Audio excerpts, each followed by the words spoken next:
Welcome to Learning Impact On Demand 2020, solutions for highly effective digital teaching and learning in response to the accelerated move to remote education. At IMS, we believe in the power of dynamic collaboration as a catalyst for digital innovation and transformation in education. In this spirit, we're bringing together leaders in our community, representing top learning institutions and edtech suppliers to share knowledge and ideas for reimagining the educational experience and exploring new opportunities for shaping the future of teaching and learning. Today's topic is new credentialing in a new economy, what institutions can do to prepare. It is my pleasure to introduce Dr. Cali Morrison as the moderator for today's topic. Cali? Hi, thanks Kelly. I appreciate you having us all here for this important conversation for the IMS community. I am joined today by Kim Moore, Director of Workforce, Professional and Community Education at Wichita State, Dr. Erin Crisp, the AVP for Innovation at Indiana Wesleyan, and Dr. Luke Dowden, the Chief Online Learning Officer and Associate Vice Chancellor at Alamo College's district. Hello to all of you out there in Zoom land. So to get us started today, we want to talk a little bit about what institutions are doing with digital credentialing, both pre and post-COVID, and how what is happening in our world right now is going to impact the offerings that we provide for our students. So I'd like to get us started with just a little introduction. Luke, I have you up first.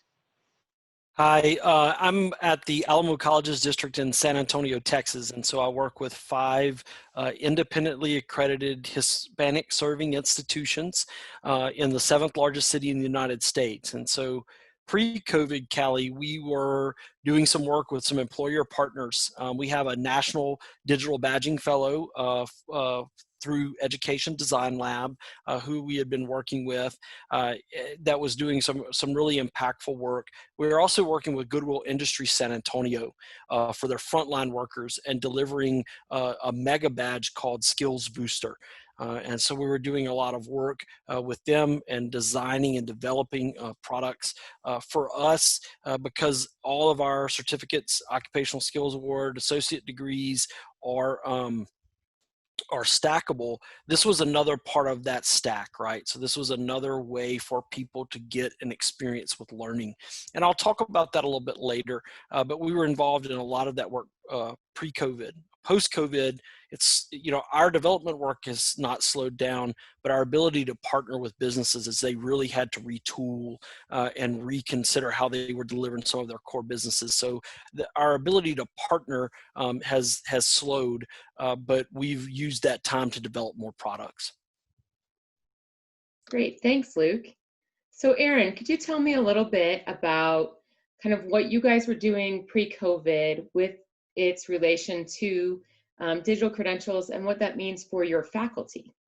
Sure. So I would say, well, pre-COVID, we had a variety of strategies that were underway. Talent Ladder and Bridge Initiative, you'll hear me talk about those a little bit later. Also competency-based education. But the primary focus for faculty was really around those academic degree programs, majors, minors, certificates, be they competency-based or otherwise. Really, the goal was almost entirely focused on getting the academic credential, the degree.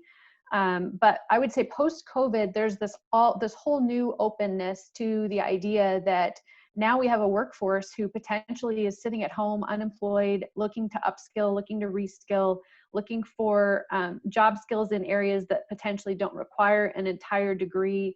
And so there's a new openness and lots of new conversation among academic leaders and faculty members around how we can provide the right pieces of education that will really help America's workforce to get back to work and to get the jobs that they need.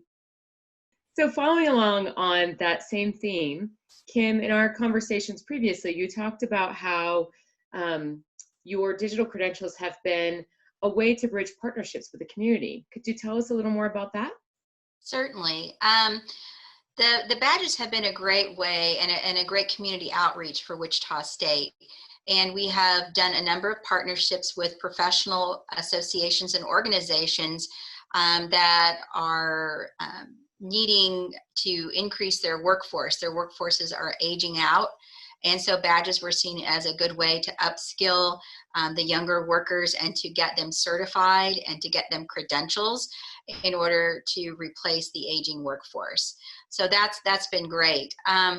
We're starting to focus ourselves on some different kinds of badges. I've been having conversations now with community partners who are working with those individuals who were recently released from incarceration.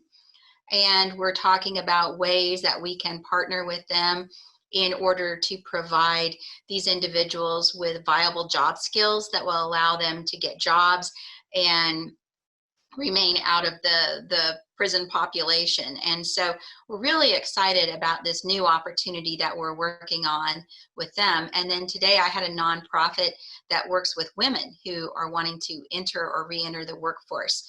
And they are wanting to meet with me to discuss how badges might help their population in getting jobs and in upskilling to get better jobs to support their families.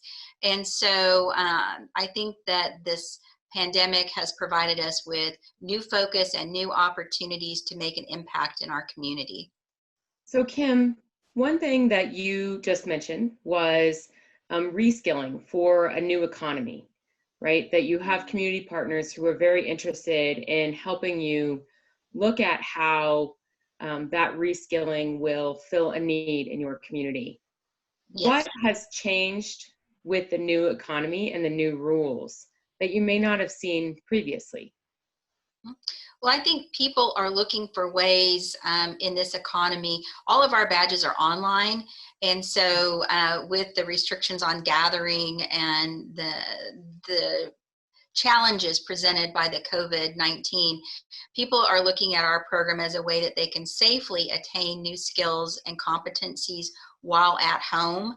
And so that fits really nicely. A lot of employers are looking for are unable to provide the types of continuing education that they used to provide. And so again, the badges fit that need. And people can take our badges, since they're online, anytime. So 24 hours a day, the badge courses are available 7 days a week. And so with the flexibility of that, people who are working part-time, maybe underemployed, looking to upskill, this fits really well with what those needs are.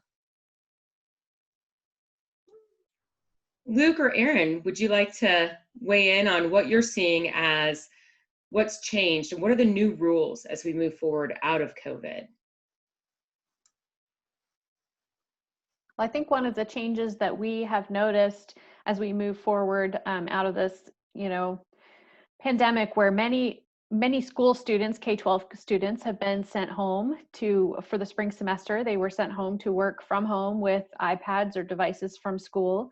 Many parents were tasked with helping their kids navigate Google Classroom and upload documents. And by default, good or bad, those of us who survived this spring with our kids at home would say that it was a trying time. But I think the good that has come from it is that we now have adult learners who before might have been nervous about attempting online learning. The ones who said, online learning is not for me, I can't learn that way, I have to learn face-to-face.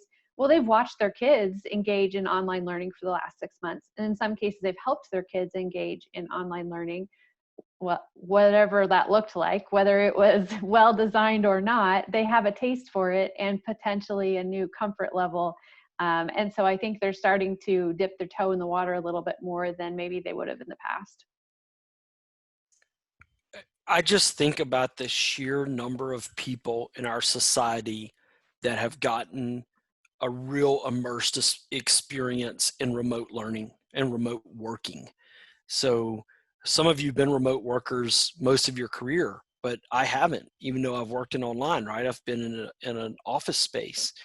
And so I just trying to think about another time in history where we had, it's almost like an industrial revolution, right? But it's a work revolution. And I wonder, as we come out of the pandemic, what that means, right? So what does that really mean for how we do our work going forward? Or will it just be a moment in time that we had? But I think that the experience people had are going to have a real profound impact on some expectations they have going into their next job, right? So I'm very curious to watch this over the next several years. I would agree with you.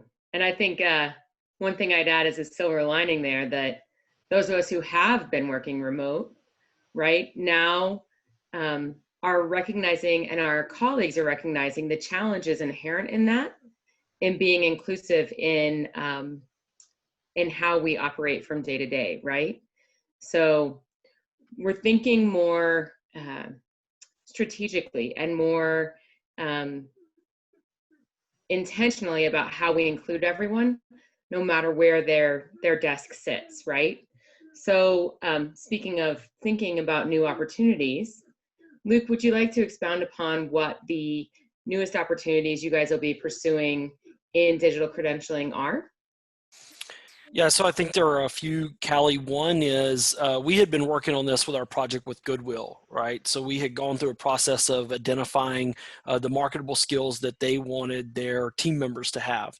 And one was resilience. And so being able to pull that badge out of our mega badge pack, right?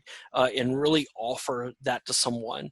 And I really love what Don Fraser at Ed Design Labs says about, the growth that people experience when they're pursuing a badge is different, right?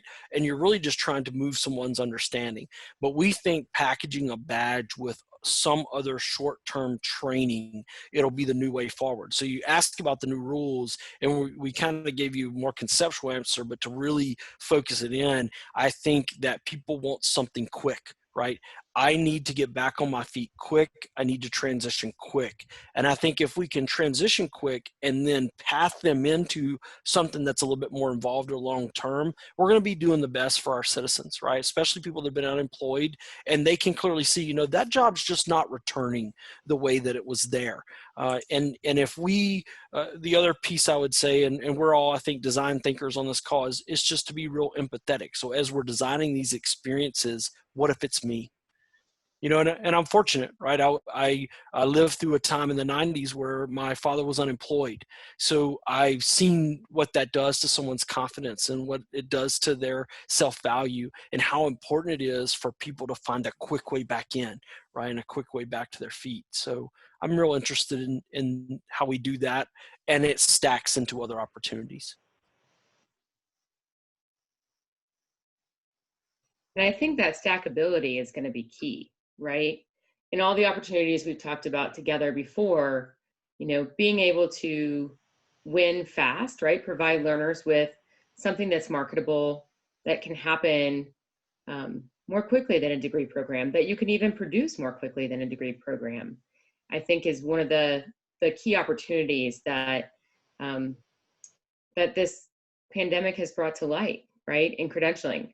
There have been some of us talking about this for what feels like eons to me, but relatively short in the long history of it. But we've all talked about this before, right? I would like to reach back into Erin to talk a little bit about the opportunities that you've talked about with the increased tech availability and what that means for digital credentials going forward. Yeah, so I think we've seen an increase. I think we've seen an increase in grant funding that has become available either from federal or state funders, philanthropists, sometimes directly from private organizations, where they're funding both devices, hard technology for people to use either educationally or work related.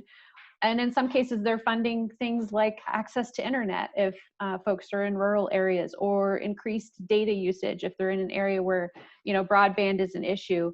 And so some of those barriers that have prevented folks from being able to access adult education and alternative credentials and continuing their along a skill path, those barriers are we're finding ways around them, through them, over them, removing them. As a result of some of these new funding sources, students are going to have more access, I think, than they've had in the past. And to piggyback on Erin's point, Cali, if I can, I think that it's also highlighted the digital divide, right? I think that we've got a real moment that people can relate to it in a way that they might have understood it, but not really experienced it. And with multiple people working in a home, and then you have colleagues that don't have that same access, right? Or live in a community where there are just entire communities that don't have the access they need to participate. I think that's an important opportunity for us, right? To make sure we get it right and we work to close those gaps in the cities and communities we live in. I would very much agree with that. I think it's even for online universities, right? Even for those of us who are inherently online, learning that many of our students took advantage of their local library to do research. And when that closed, what does that mean for them being able to continue, right? So sometimes offering these shorter opportunities is a solution for that, but not always if they're, bandwidth heavy or they don't have a way to access that. So, or workplace learning too. We've had many adult learners who called in when the pandemic started and said, I was staying after hours at my office or at my school if they were a teacher, to use both the computer and the internet, and now I've lost access to that because we've been sent home. So yeah, people have had to find new ways. Yep. Which has shown some creativity, right? But also created a barrier where, it's out of our control, right? So we just have to help advise students as best we can. So when we're talking about all of this, I've heard a lot about partnerships and who you work with. Kim, would you want to talk a little about who it is on your campus and who it is in general that you need to have at the table as you start thinking about digital credentials and alternative learning going forward? Mm-hmm. Yes, that's a very good question. And I kind of learned by trial and error being the optimal word here. When you start, it really depends on if it's a non-credit badge program or a 4-credit. And that really makes a difference. So our badges are all 4-credit. And so at the table, we needed our admissions office, our registrar's office, our financial operations office, our online learning, because all of our badges are online. We also needed support from the faculty. And so right away, we got our faculty senate president, the current president, and the incoming president to go to conferences with us to learn about badges and to get buy-in, because they're the ones that had to sell it to their faculty. And so we really laid the groundwork within the university. Outside of the university, we had to make sure that we were in compliance with HLC, the Higher Learning Commission, and their requirements. Also, individual colleges and departments have accreditations. And so for our social work badges, we had to make sure that we were in compliance with their accreditation standards. We've also been partnering and working with state boards that license professionals such as nurses and social workers and engineers and all others that have a license, making sure that those standards are met and that we're meeting those needs. And then the associations that those folks belong to that provide their own certifications of professional knowledge and ability, and working with them in a lot of our badges prepare people to take their exams so that they can become certified in different professions. And so, and then there's of course local business and industry and what their needs are. So, all of those things are important. And I want to also mention the local workforce development board, because they have a lot of resources, and they're the first place where people who are unemployed go for training and skills. And so working with them to make sure that we're meeting the needs of the community. And are they giving you feedback about those badges that you have launched, those digital credentials you've launched? Mm-hmm. What are they saying what are your community partners saying about those? Oh, they've been very responsive and positive about the badges. We work hand in hand. And so sometimes they develop the curriculum and we have it reviewed by the colleges, and it goes through the curriculum approval process here. Sometimes our faculty is developing the curriculum and then it goes through the review of the partners and for their input and review. And so to me, it's really important to have those conversations to make sure that we're on the right track, so that we're not saying we think this is what business and industry needs, but really listening to them and allowing them input into the development of our badges. The strength of an industry advisory council can really, I think, bolster or I don't want to say break, but bolster certainly a digital learning program. So great to hear that you guys have such strong partnerships where you work almost symbiotically on making sure that both the needs of the institution are met as well as the needs of the employer. I'm going to keep moving with that like big wins kind of theme. And I'm going to ask Luke what their biggest win so far with digital credentialing has been. The opportunity for people to be validated, right? So if someone had a bad experience with learning or maybe wasn't successful, right? So they tried, all things went right, but they weren't successful. So is this a safe place to restart, right? And it's small and it's low risk, but maybe it's that one thing that says, yes, I can learn, you know, or someone that had been told forever, right, that you can't learn and you need to go do this, right? They were pigeonholed into a profession. And for where people are now, right, who've been laid off or furloughed or their jobs have completely gone, you know, how can I gain a skill that makes me marketable, right? How can I demonstrate that I can do creative problem solving? You know, what is it, that additional piece that I need? But for us, the real win was validation, and really helping people to gain their own confidence about their abilities, right? Not that we put any limits on them, but the limits that they may have put on themselves. To me, that's been one of our biggest wins. I'll talk a little bit later about the wins with the employer partners, and because I think they're critical to the success of our badging efforts, but that's where I would start. I would encourage you to go ahead and talk about the wins with your employer partners right now, because we're flowing through here and talking about what our partnerships mean and what that means for our digital badging programs. Yeah, so as a second win for us was our employer partners and their you know, just the opportunity for them to select the badges, right? So Cali, you know this because we were both involved in a national pilot of the T profile. So that's this process where employers go through, look at their hardest to fill jobs and the hardest to find skills for those jobs, right?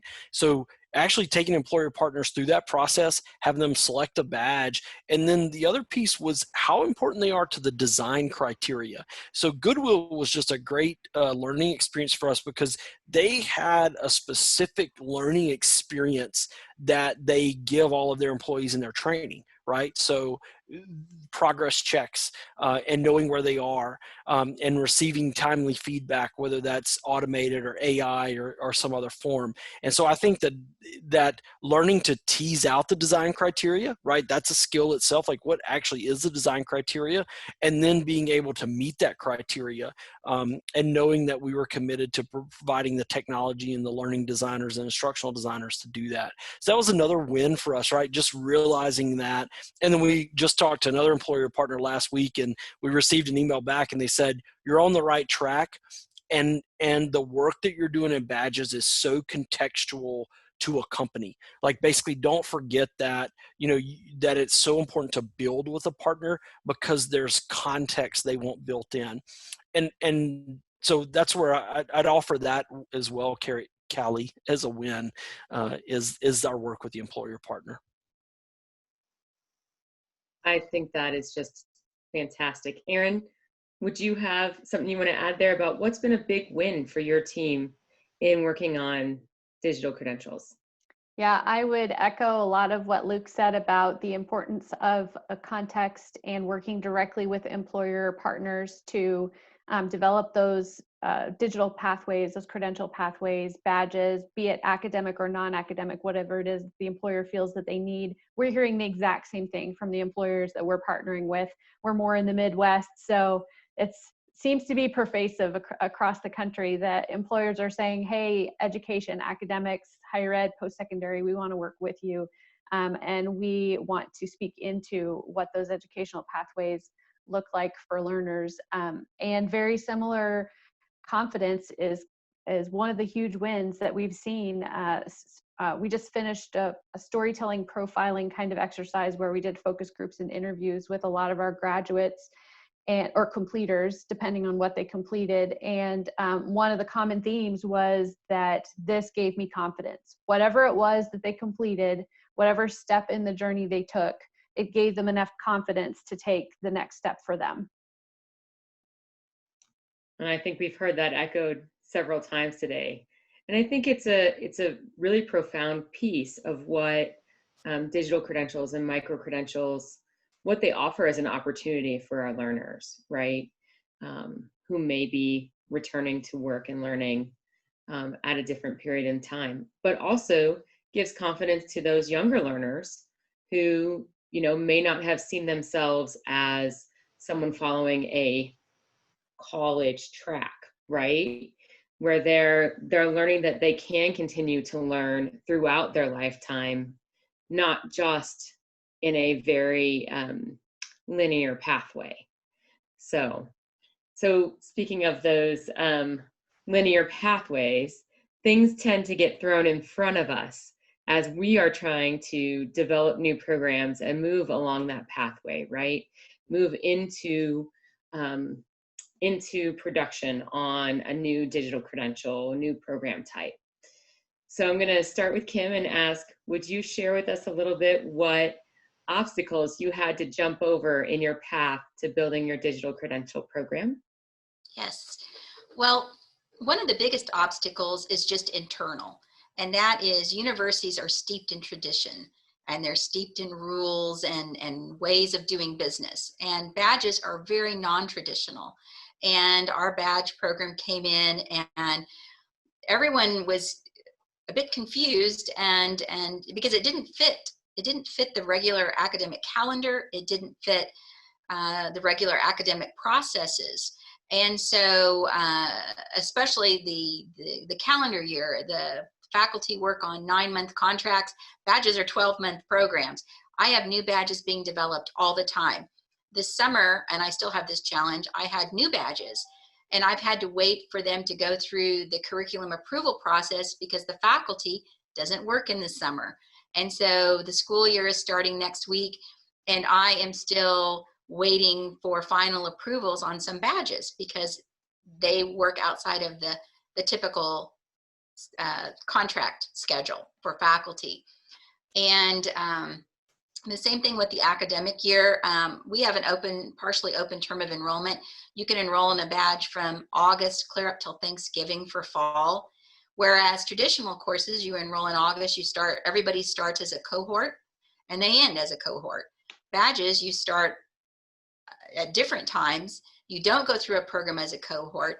People are at different places at different times. So it's been really a bit of a challenge to get people to understand how badges need to operate in order to meet the needs of business and industry.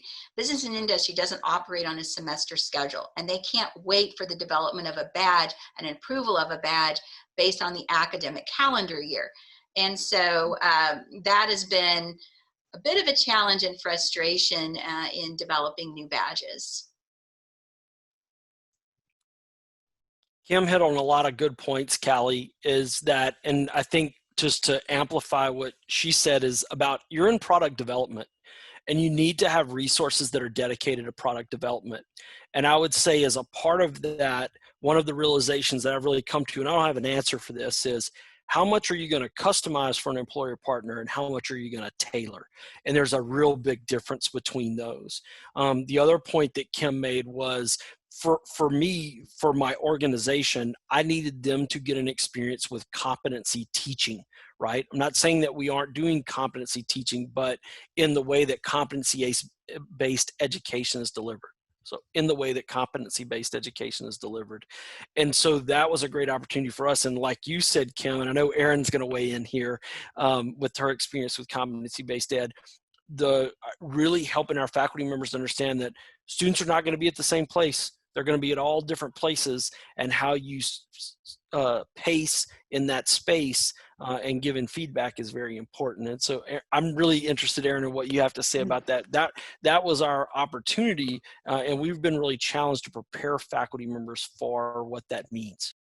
Well, we were definitely thankful that we had some faculty members who had a little bit of background and understanding of competency-based learning as we were moving into developing, this more credential-based pathway for adult learners. Both Talent Ladder and Bridge Initiative, which are kind of our two programs focused on these alternative credentials, we chose a little bit different model to overcome some of the barriers you both have mentioned, being just the traditionalism of higher ed.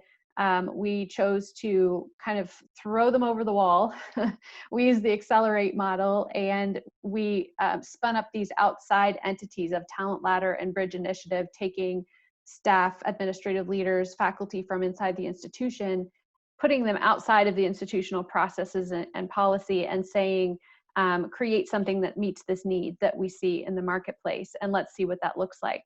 Well, what has ended up happening is they've created something. They did a great job talking to industry partners and understanding the need well, but now it's coming back into the academic realm, and the academic leaders and the faculty members within the academic realm are saying, oh, this is great. We can adjust policy in order to help these learners continue on their path towards a degree. So for example, prior learning assessment policies hadn't been changed or looked at or really analyzed and adjusted for many, 15, 20 years maybe. And so the Talent Ladder and Bridge Initiative both have caused our faculty to go back to the table together collaboratively and take a hard look at all the prior learning assessment policy that we had, transfer credit policy, all of that, graduate level, doctoral level, to what extent do we do any of this or all of this, and to really align our efforts more effectively with what is needed. That's a phenomenal change that's happening. It's a foundational change that's happening in your institution, right? Mm-hmm. That you've moved from having this on, kind of in its silo. So can you talk a little bit even more about how you were able to integrate and get that buy-in? Did you use any specific techniques with the faculty to do that? Well, we did start an organizational change management process, a formal OCM process. We had some of our business faculty collaborate with administrative leaders to teach administration the good practice that they knew as business PhDs around organizational change management. So we decided on an OCM model, and then we follow that OCM model, which is a lot about communication and collaboration, kind of with these concentric circle groupings of people to help them understand and have ownership and buy-in. Another huge component of that is strategic planning. Our strategic planning it's different than any strategic planning I've ever been a part of, because it's not a binder that sits on a shelf. Like, our strategic plan is guiding and dictating the work of our teams on a daily, weekly, monthly basis. It's been pushed down into the organization to an extent that it's actually aligning the work of almost everyone. So those are two methods. Yep. Kim, go ahead, Luke. I was just going to say, I've talked to you almost exclusively about standalone badges. But the other part of our Goodwill partnership was something we called Cert Plus, where we were integrating badges into credit courses, right? So we've now taken that. We ran a pilot this summer, just ended Friday, on how working with a group of faculty, a small group of faculty, on integrating badges into their courses. And to your original question about how do you really engage faculty, we presentations that we saw, Cali, on Friday, where there are limitless ways that faculty can do this, right? It could be as a part of meeting a learning outcome, or can be in addition to. So we've had a lot of success. So we basically took our badge work from 2 colleges and have expanded it to 4 of our 5 by really focusing on how do we make this a part of the course. And there were just some exciting developments there. But I know you wanted to go to Kim, but I wanted to just insert that while it was on my mind. No, I appreciate you doing that. So I was just going to pop to Kim and see if she had any tidbits to share for, in addition to on working with your faculty and your administration to make sure that these programs can be a success. Well, one of the things that has really helped is that I am part of the strategic enrollment management team, and badges are seen as vital to our enrollment. And so because I'm part of that, I'm part of the university strategic plan, and I report directly to the provost, and I have his full support and backing on getting these badges developed and launched. And so that has been extremely helpful.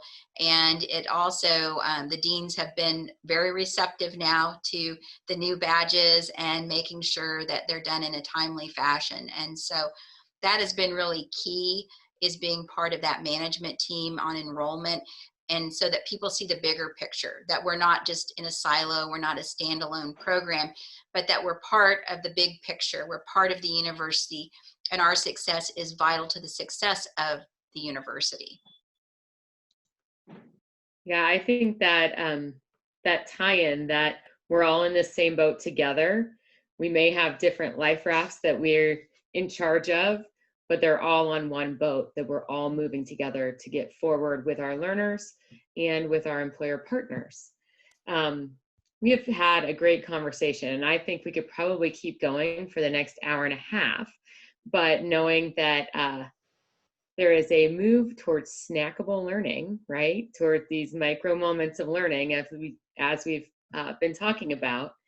I'm going to bring us back around here and ask you each to think about and expound upon one piece of advice that you would give to someone who's just getting started bringing this forward on their campus, introducing the idea that digital credentials and badging and micro credentials, whatever it is that your institution decides to put it under the umbrella of, but these smaller learning programs that result in marketable credentials for students as they move through or next to a program. What is the one piece of advice that you have for those getting started? Kim, we'll start with you. Well, my piece of advice is there's no right or wrong way to develop and launch a badge program. Every one of us does it differently. And I have never spoken to anybody that does it the same way that we do. So there's no right or wrong way. You really learn by trial and error. So you can't get discouraged. You just have to tweak your program, and your program will change. My program, where I started and where we are now, I started with 1 badge and 2 students, and I have 83 badges and over 1,000 students. And so in 5 years. And so during that time, my focus has changed a lot. And so, my thought is to make sure you have the support of your administration, and then just forge ahead, and you'll do well. I think that is very strong advice, right? To be ready for what comes at you, even if it's not what you planned for. Erin, can we hop to you next? Sure. So my advice would be to start with a smart, small win, something that you that involves maybe some influential partners in your institution, those folks who you know it would be great to get them on board early. They are well connected, they're well respected, they're influential in some way. And it's a small win in terms of time investment, time and money both. So you can do it, you can launch it, you can show some success or some results in a fairly short period of time, and then you can build on that and use that to tell your story and to help scale whatever it is that you're trying to do. I think that is excellent advice. Starting small and winnable is, you know, eating the elephant one bite at a time, right? So a very well-known academic metaphor there. So Luke, will you wrap us up? Sure. I think it's knowing your why. So what's the problem we're trying to solve? For us, it's confidence and it's marketable skills, right? We need to help people not only gain them, but showcase them. So that would be one, is really being clear about your why and persisting because of your why when you stumble or you fail or it didn't quite go the way you hoped, right? And I think because of those two things, we've kept going. Knowing our why and persisting towards that, right? Towards that scale that Kim talked about. We're not there yet, but you can see it on the horizon. So that would be my piece of advice. And you know, that's a near and dear to my heart. That is one of my biggest things to help people remember is, why are you in this in the first place? Because if you don't know why you're doing really anything, it's much harder to persist when you run into a roadblock. So thanks for bringing that up today as we talk about digital credentials. With that, I'm going to wrap us up here and say thank you all so much for joining us and spending some of your valuable time with us and learning about digital credentials and what they might mean both in the now and in the post-COVID, post-pandemic world that we will be stepping into hopefully sooner than later. Thanks so much. Thank you, Callie. You.